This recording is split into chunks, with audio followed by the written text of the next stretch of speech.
Hi, world. Welcome to the Hot Planet Repair Team meeting of Thursday, July 28th. Happens to be the birthday of my brother, Greg.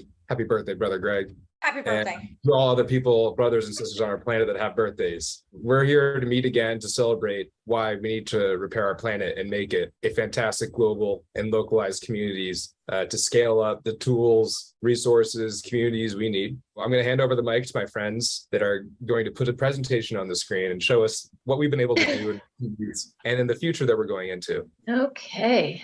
We just have a quick presentation today, so we will get started. Rich and I have been working on putting a project plan together for our campaign. It's in progress. We've been busily meeting and trying to plan out what we're going to do. At the moment, it looks like we're going to try and launch it with an event in Naples, sometime end of September, maybe early October. That's what we're planning right now. And then we will launch the campaign and send out the emails and materials and so on after that. And it will go out full-fledged. I can cover something in that. I was on the phone with Morgan Stanley this morning, helping with the kickoff event at the Ritz here in Naples, where they can help co-promote that, where we can book the facility and they can provide some support as well, along with a network of family offices and some of the other philanthropic foundations in Southwest Florida, and also working on philanthropic and charitable giving databases for the campaign that you're talking about to maximize our efforts to a large data set. That's all I have to say on to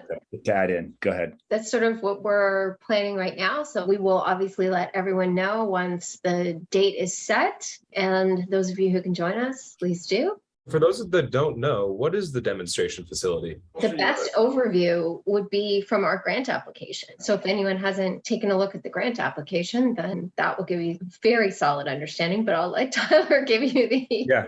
Alan, you are about to chime in there. Go ahead. The biggest thing about the demonstration is that it's not only a demonstration facility, it's also a planning center. And it's fundamentally going to be starting to pull technologies, programs, processes together so that people don't doubt that you can fix the planet. Almost everything that is happening in this industry is brand new. The bankers don't trust any of it, and they want to know, is it proven? Does it work? All that kind of stuff. Our job is to help enable teams of people and teams of companies to do that and to literally build that business plan based on certain technologies. I see the demonstration facility looking at all the facets of what we're trying to do to fix the planet. It could be from water remediation to energy to carbon capture to vertical farming to all kinds of different things. It would be a central place to Hot Planet Repair Team and demonstrating what it can do and get involved with communities that need these tools. So excited to learn more. Thanks, guys. Very exciting. Awesome. I'm also going to mention we're submitting all the documents with Puro Earth for pre-CORCs, which are the carbon dioxide removal credits. We can sell them in advance through the Puro Earth network. We're getting onto their network currently, submitting all the documents for the KYC and getting listed. That's an exciting avenue because the average cork pricing through the NASDAQ ticker indexes show pricing between $120 to $200 a ton on average. The more durable, when you're talking about like biochar as a very durable carbon credit, the prices are much higher than the typical carbon credits from other nature-based solutions. We're going to be taking advantage of that, and we'll be being reviewed by the likes of Zurich Reinsurance, Meta, Alphabet, Stripe, Shopify. This is a market that they use to purchase durable carbon credits through. These pre-CORCs will help fund the demonstration center, which would equate to about 16,000 tons of carbon capture or biochar production per year. Tyler, I have a question for you. As I understand cork, pre-CORCs before the wine's in the bottle and corks after the wine's in the bottle, right? Well, let me unpack that analogy.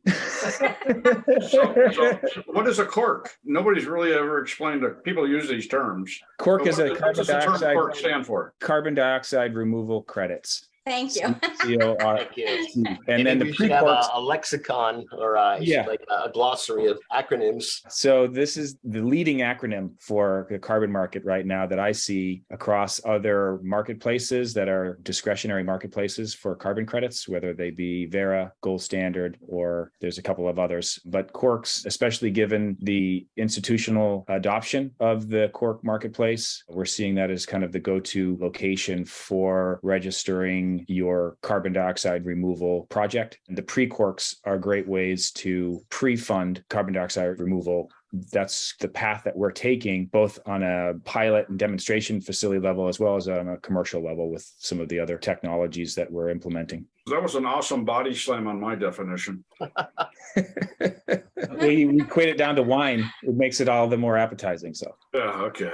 What's the timing on this, Tyler? we get the application in today. The listing is pretty quick. There'll probably be not a full LCA requirement, which a lot of carbon credit funding requires the full LCA, whereas in the pre-CORCs, it's kind of like you don't need the full LCA, but there'll be some sort of mass balancing and accountability standards required for just the initial reporting of the size and scope of the project. But then getting it listed, apparently they can't get originators fast enough. It seems as though we have entered into a very timely scenario. One of the things that we're exploring, because Hot Planet Repair Team is a nonprofit, that not only would these pre-CORCs be part of their or U.S. allocators' discretionary offset to purchase carbon removal credits, but also a tax deduction, tax deductible donation. That'll be an interesting avenue to explore, not only for just selling pre-CORCs for a short period of time, but long-term contracts for long-term tax deductible offsetting. Wonderful.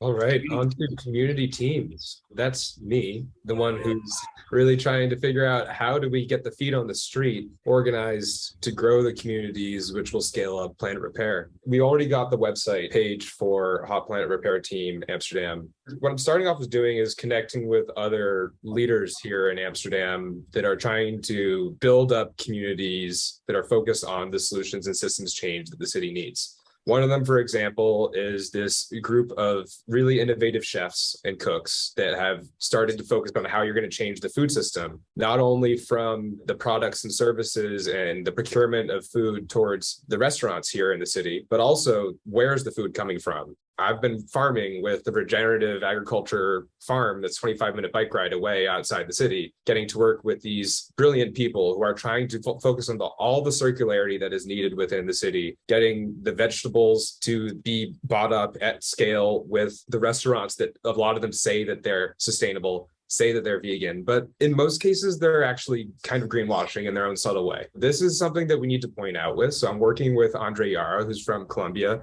but has been living here in Europe for a while. And he's helping lead the regenerative agriculture transition here in the city, actually doing the farm with 4 others that have co-opted that farm together and pooling that risk, but then also creating the ecosystem with the shared assets for the chefs and other entrepreneurs to change the food system. The biggest challenge actually is getting your average consumer in the city and the restaurants to get on board with the delivery of these foods at scale. So that's a really big challenge. The city says it's supposed to be one of the most sustainable cities in the world. It still is a leader in many ways, but it's still failing a lot. And the biggest challenges are often coming from the grocery stores. For example, right next to the regenerative farm where we've been working at, the biggest grocery store chain in the Netherlands is trying to buy that land, which has just been put up. It's like probably 4 or 5 acres of land, and they're destroying the land right now. They're destroying the soil to get it ready for sale, to be bought by this grocery store company. So I just met some other people that I've built up alongside the ones I've explained to you, the ways in which they need to raise 4 million euros to buy that land. And so that's a big challenge. It's a big goal, but it would be a huge win for the Planet Repair that could occur within Amsterdam. So the people I'm connecting with, they're trying to see how can we move them towards these transitions and volunteering their time, or maybe figuring out ways that their companies could support such transitions. This is a really critical thing for my community. And I think all of us globally need to really focusing on how can I be a better citizen of my community, and a Hot Planet Repair Team member that focuses on the feet on the street issues, the transitions that you need to make.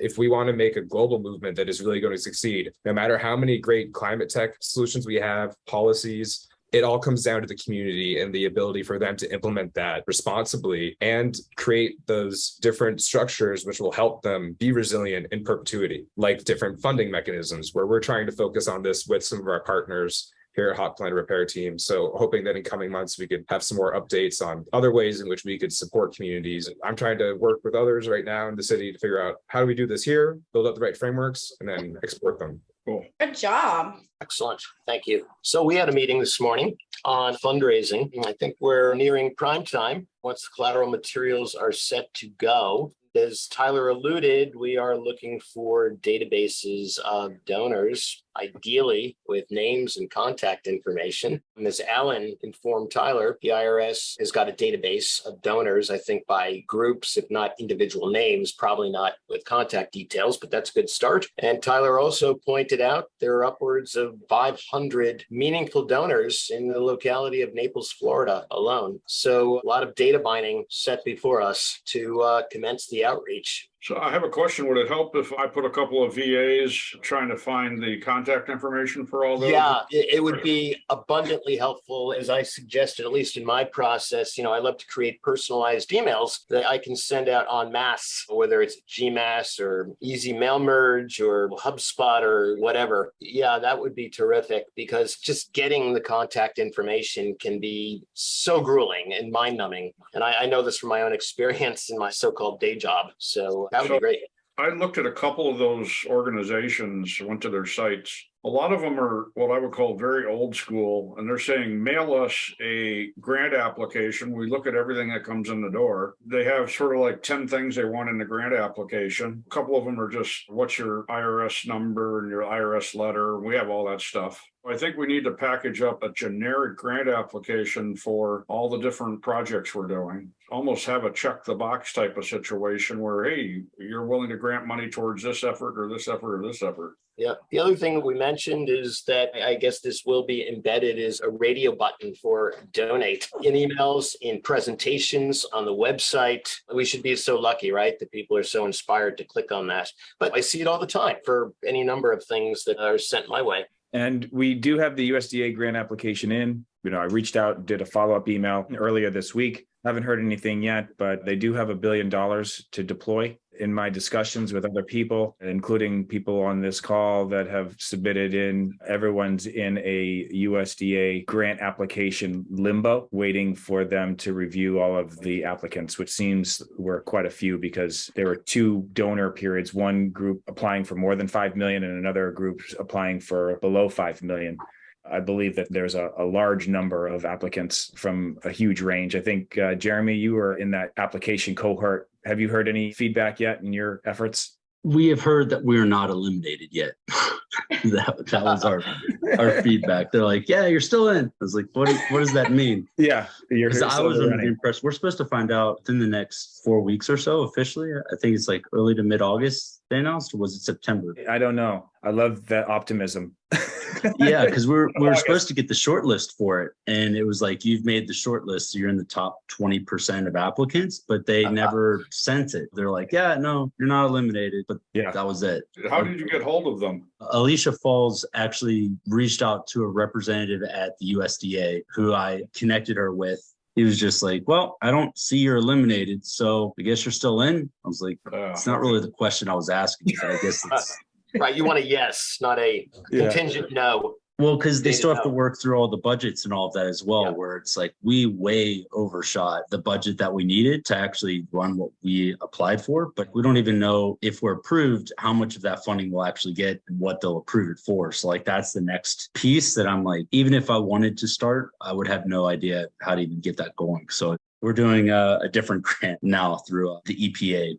The USDA grant thing is also, it's a reimbursement grant. So you actually have to find the capital up front for everything. Yeah. That's the exciting thing, is because we're like, well, my previous experience with reimbursement grants is zero. All of the grants that I've had is we're going to go through audits. We're going to give you funding. We have the right to pull back funding or stop your funding, but they pay kind of like in increments. And so this whole new reimbursement thing, I'm like, wait, I need to generate 300,000 in capital to get started so you can pay me back. And then I'm basically getting back paid for all. So it kind of creates a new mental space for me as a grant writer of like, you need to reprioritize things. We'll see. It's exciting. Remember the old idiom, money follows money. That's right. Money follows returns, but yeah. And you can't get any unless you have some. And if you need a loan, you are a loan. There's a lot of money flowing around, especially in North America right now. So let's keep our eyes peeled as a community to see how we could potentially find opportunities and get the right people writing those grants that include our solutions. Anyone have any ideas on best ways in which we can start hunting for those grants or interested in maybe getting involved? I know a few things. Just recently, I've picked up the pace with some of our conversations with the USDA, and there is a program that's not iterated on the standard like grant pages. They're called collaborative funds, where they partner with you in order to move an initiative forward. Universities do this as well. We've been kind of working on that. It's not your standard application mode, and I'll let you guys know how it goes. Essentially, the universities and the USDA or whatever agency is participating in it, partner with you on it. I think they provide more than financial resources because obviously that's important, but I think they may offer more handholding than that even. Those projects tend to be larger from what I understand. Whatever you estimate or forecast the project to be, it'll end up being at least twice as much as what you had proposed because they want their teams and their government officials to participate that make larger wages than maybe you had anticipated, or there's more red tape or hoops to jump through. But it might be something to throw out if you're having a discussion and you're talking about a specific grant that you just applied for, because I know it's not available online.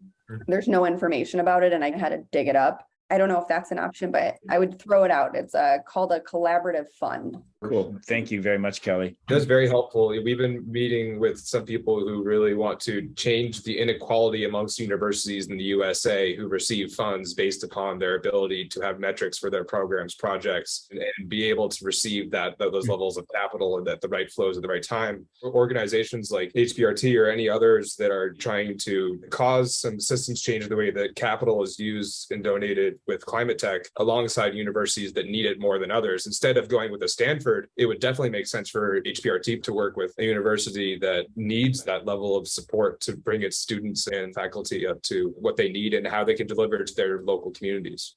I also wanted to welcome Chris Jensen and get a chance for him to introduce himself, what he's doing, and his thoughts of collaboration and expansion with us. Thanks, Tyler. As Tyler said, I'm Chris Jensen, but I'm the president and servant leader for an organization called W7 World. What we do is we go into cities or countries and we look at all 210 areas of that. So if you were to take the state of Florida and say, what does it take in order for the state of Florida to function and work? Financial markets, infrastructure, engineering, schools, etc.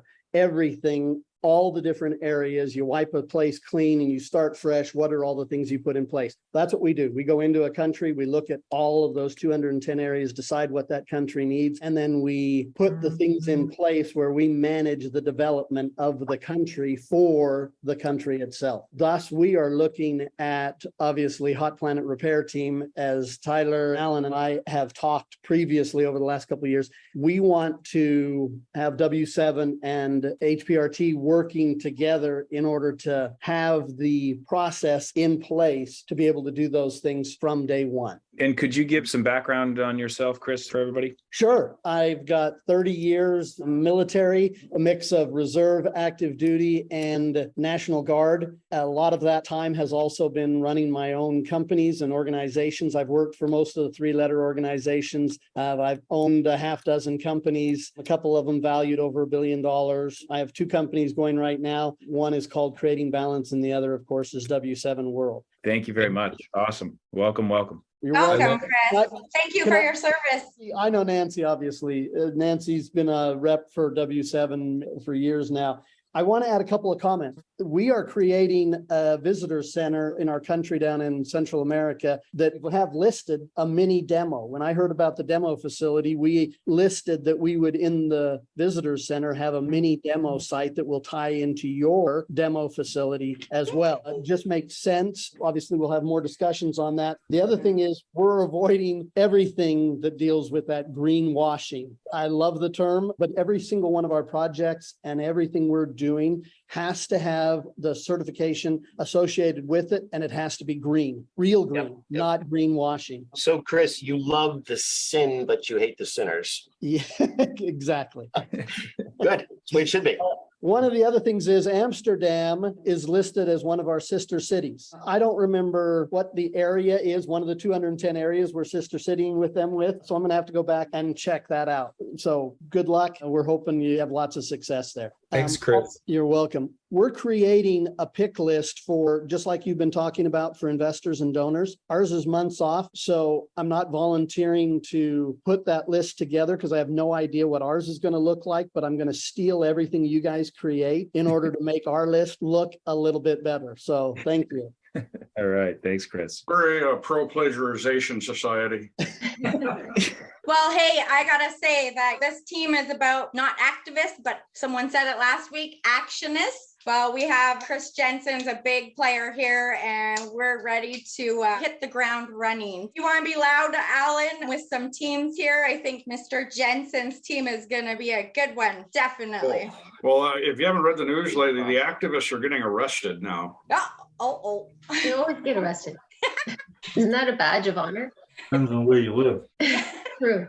That is true. What else we got, guys? I was just going to say that Rich and I will be writing a grant next week for the grant that's due at the end of August. So that was one of the ones we had identified earlier that sort of ties in with the demonstration facility. I think it's up to 10 million. So that is in the works. Okay. So we'll hopefully get a draft to you guys by the end of next week. I think it's the end of August it has to be submitted. So fingers crossed. Perfect. That's Really great. I just want to add that we've been presenting in recent months about what the Hot Plant Repair team is going to be delivering as support systems for plant repair around the world with our playbooks, our connectory, and the leagues. And don't worry, we haven't stopped working on that. We're meeting with other potential partners, exploring opportunities, developing some of the processes and structures behind the systems. Alan, would you have anything you'd like to add there? One of the businesses we have some ownership in is going to donate all the computing, and it'll probably donate some of the development work, but it'll highly discount all of its development work, probably down to cost, for several different nonprofits that I think we're starting to put in orbit around Hot Plant Repair team. Jake, you might want to explain the 4 or 5 we're working with. But Chris, we invite you guys to partner up. We're going to be building the Connectory, which is an authoritative database on people, places, and things around the planet repair industry. We look at this as an industry building thing that we're doing, not necessarily just an individual project we're working on. We're building an industry, and we have to build an industry structure and methodologies and processes and accounting and reportability and compliance and all that stuff. So the Connectory is where we start getting all the people and all their cross-references together. Then we do the playbooks, which start actually defining and specifying methodologies, projects, and things like that. The playbooks also help define capitalization. And then we're planning on standing up what we call the Hot Planet Repair Team Leagues. And these are leagues of for-profit companies, nonprofit companies, we don't care who you are. We're going to gamify the crap out of this. We're going to compete for those dollars that pro sports teams get from the public to actually fix the planet and build real leagues of people, real accountability, real gamification. It's insane that the NFL can get a $2 billion stadium built in a city that gets used 3 hours a week. And we can't actually organize well enough to get one carbon capture facility established, if you know what I mean. We need to rethink our priorities, and we're going to focus on that structurally. Jake, go into the other groups that we're working with. So what we've been trying to figure out is who are some of those real systems change makers out there in the world that are providing support systems to scale up many different forms of planet repair. There's one group that has particularly caught our attention, and that is Open Future Coalition. In a few weeks from now, we can give a more detailed explanation of why are we considering helping out these different groups. But Open Future Coalition already spent years building a platform that focuses on the challenges of projects, programs, communities in scaling up the solutions they need by providing data metrics on these programs, projects, and their operations, but also having different fundraising and financing ways in which it can support these solutions, communities, and global information system mapping. You can connect volunteers, you can create profiles, and there's a lot more there. The mission of Open Future Coalition is to help the global ecosystem strengthen its collaborative capacity by empowering the transparent exchange of capital, skills, and knowledge in service of measurable impact. So as you can see, the Open Future Coalition, what they're doing is very similar to Hot Planet Repair Team, and that it wants to support the many-to-many by providing the network services, the operational support in order to give us the shared capacities and infrastructure that we all need. We're meeting with groups like them and others that can support them to figure out what makes sense, because as everyone sees around the world, urgency is there. There's planetary tipping points that are getting tougher and tougher. And therefore, when we support such projects, say, for example, through different pilot projects or campaigns, where would that occur? A biomimicry kind of solution or climate tech, why not put them right in the Amazon forest where they could stop producing the jobs and services like cutting down trees or cattle farming, and instead give them the funding, education, support, and resources for agroforestry and potentially untrashing solutions like what Carbatura has. Jake, are you working with the Drawdown team and their network of folks? Hot Planet Repair Team has yet to connect with Project Drawdown. Okay. So one of the things I want to explain about the league thing, which will build on what Jake just said, is we see Hot Planet Repair Team literally building these leagues and having franchisees. I think McDonald's for carbon capture and Burger King for tree planting and all that stuff. I want to take it one step further. Let's go out to actual real companies and get them to join the Hot Planet Repair Team franchise. Like, how about the grass chemical guys that are spraying your yards all the time? What if we find the ones that want to go green and we turn them into a league that's doing all green practices and accountability? Brilliant. It's brilliant. So we can find these actual existing industries and get them to be HPRT franchisees, because we'll do all that gamification, accounting, compliance, all that work to make them actually more money. That's what I see our job is. It's just like the NFL. Our job is to promote the brand and our franchisees' profitability. And also developing strong bonds between the communities and everything that Alan just brought up. So making sure that the integration of all these solutions, these structures fits in perfectly with the needs of that community, and that community treats all of it as their brain, heart, soul, and body. It's inherent to all of their growth and well-being. The list that I pulled together of all the granting organizations in Southwest Florida, I want everybody to be aware of that the community foundations that are in the counties themselves have the largest asset base, largest donation base there is. Collier County is like 180 million or $240 million that they have in assets, and they've granted out maybe 80 million. I think we can build something that can actually be integrated with the community development foundations out there as we prove ourselves. Yeah, and a great model that some of our partners have been looking at is CDFIs, Community Development Financial Instruments or Institutions. There's a lot of innovative thinkers, especially in the US right now, trying to figure out how do you use those tools to give the communities they need to sustain themselves and get the funds at the right times to disperse them to the right projects, programs, et cetera. Anyone have any questions, reflections, thoughts? Jake, you just lit the board up. We hit some more thermal records this week, I think. Yeah, that's tough. We got a thermal runner, man. That is so good for our business. We're the Hot Planet Repair Team. Exactly. The call is out there. The world needs our help. Yeah, demand will increase rapidly. The other thing is that participating with us, so it's essentially like granting indulgences to all of these people who just trashed our planet. So this is a way of redemption for them. As I've been networking crazily in the sustainability, my favorite ones to learn their stories are the ex-Shell kind of people that have realized all they've done, and then they're now doing things like scaling up nature-based solutions at massive scale. Yeah. They're using tons of those stories, and it's interesting stuff to learn about them. Yeah, well, absolutely. You know, not to be too morbid, you can always go to hospices. Oh, and if people haven't fully planned their estates, maybe we can give them their last rites. Redemption. That's Wouldn't that be cool? Wouldn't that be hysterical? We'll make the HPRT redemption song, and then we might get a bad rap for that. It'd be kind of fun. Well, thank you, everybody. I really appreciate everyone's participation in today's call as we share the message and the movement. Sometimes people contribute time, sometimes they can contribute money, sometimes they can contribute influence or insight or talent. We're open to collaborate and look forward to everyone's help and spread the word. Thank you, everyone. Have a good Thank you. weekend. Team. Bye now. Bye. Take care. Bye.